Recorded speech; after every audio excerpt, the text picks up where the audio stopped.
Tomorrow marks 2 years since the murder of a 5-year-old in Pender County, but still no arrest. Now, according to an autopsy, Paitin Fields was sexually assaulted and strangled on November 13th, 2017. She died 3 days later. Yeah, the only known suspect in the case is getting ready to be released from jail on separate charges. Now, some of her family is speaking out for the very first time. WWAY's Hannah Patrick sat down with Paitin's aunt in an interview that you will only see on WWAY. She always had a smile on her face. Every time I seen her, she was always smiling and come run up to me and say, "Hey, Aunt Riri." Marie Spalding says her niece Paitin Fields was a very happy child with a bright future. She could have been an ex-president. She could have been Miss USA. But now they'll never know, because in November 2017, at just 5 years old, Fields was sexually assaulted and killed. I'm like, who could have done this? Why? Why would they do that to her? Why my other niece was on the couch with her? Spalding says Paitin and her sister were living with their grandmother and step-grandfather Dale and Lisa Hunt on Blackwater Drive in Watha. It had been 2 years since I had even seen her. They would never let me see her. Spalding would never get to see Paitin again. On November 13th, 2017.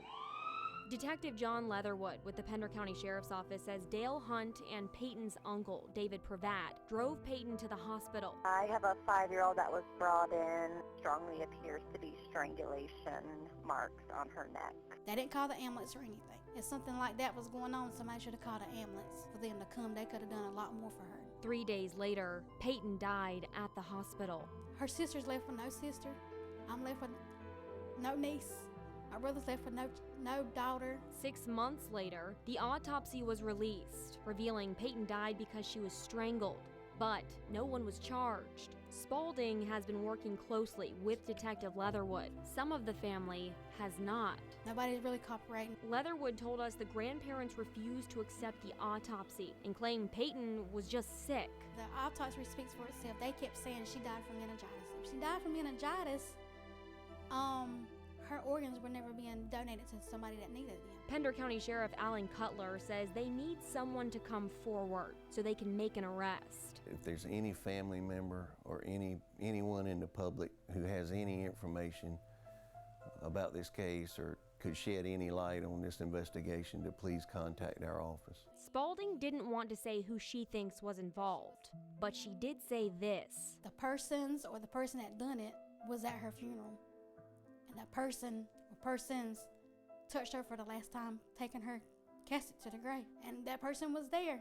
Just no care in the world. In June of 2018, the Pender County Sheriff's Office named the uncle, David Pravat, as a suspect in the murder after they charged him with intimidating a witness and communicating threats. Detectives say while in jail on another charge, Pravat called his mother, Lisa Hunt, and threatened the life of the lead investigator in Paitin's death. It's kind of weird because why would you threaten the lead detective on the case? Spalding says she doesn't know Pravat very well. I've only met him once or twice. Do you know what his relationship was like with Paitin? I know both my nieces loved him to death. They loved him.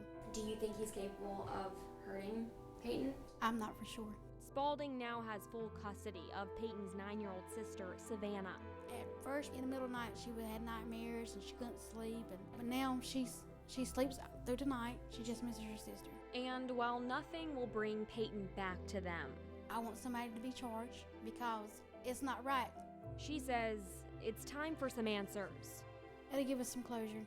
But I want to ask the person why they done it. She was a 5-year-old child. A 5-year-old child killed in a brutal murder that remains unsolved.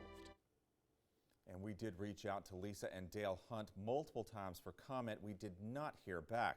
Detective Leatherwood says David Pravat is expected to be released from the Polk Correctional Institute on January 29th. Now, if you have any information on this case, please contact the Pender County Sheriff's Office.